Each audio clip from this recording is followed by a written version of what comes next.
এক সময়ের ভালোবাসা শেষ হলো জীবন দিয়ে।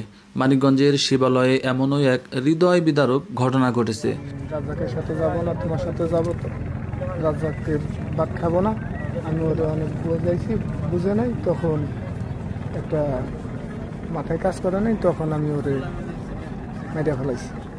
যে সম্পর্ক একদিন শুরু হয়েছিল ভালোবাসা দিয়ে, আজ সেটাই ভয়াবহ পরিণতিতে শেষ হলো। এই ঘটনায় র্যাবের হাতে গ্রেপ্তার হয়েছে মূল হোতা মোহাম্মদ সুজন শেখ। সে আলোকদিয়া গ্রামের মঈনুদ্দিন পাড়ার মোহাম্মদ সায়েদ উদ্দিনের ছেলে। সোমবার রাতে টাঙ্গাইলের নাগরপুর এলাকা থেকে তাকে আটক করা হয়।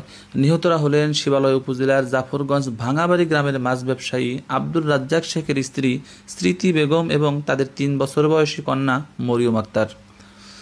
জানা গেছে, বিদেশ ফেরত সুজনের সঙ্গে 2 সন্তানের জননী স্মৃতির প্রেমের সম্পর্ক ছিল।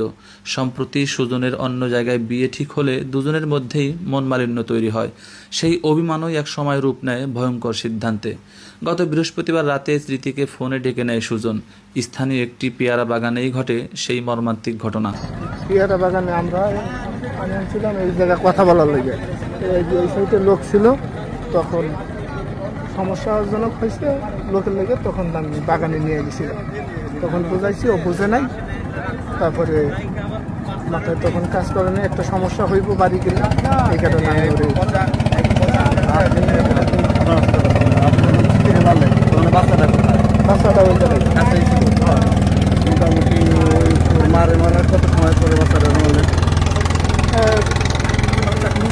30-40 সেকেন্ড পরে। ওর মায়ের মৃত্যুটা নিশ্চিত হওয়ার পরে একে মেরে ফেললেন।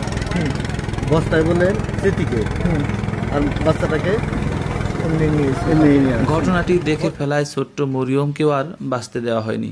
পরদিন সকালে যমুনা নদীর তীরে ভেসে ওঠে শিশুটির নিথর দেহ। তবে স্মৃতির লাশ এখনও নিখোঁজ। আমি নদীতে মাছ ধরি।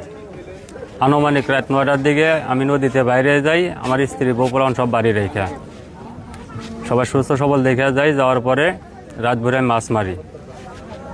আনুমানিক সকাল 6:30-7টার দিকে আমি ঘাটে আসি।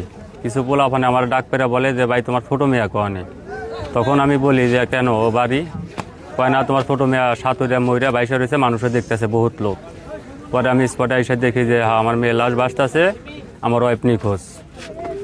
আমি তারে এ পর্যন্ত আর খুঁজে পাই নাই।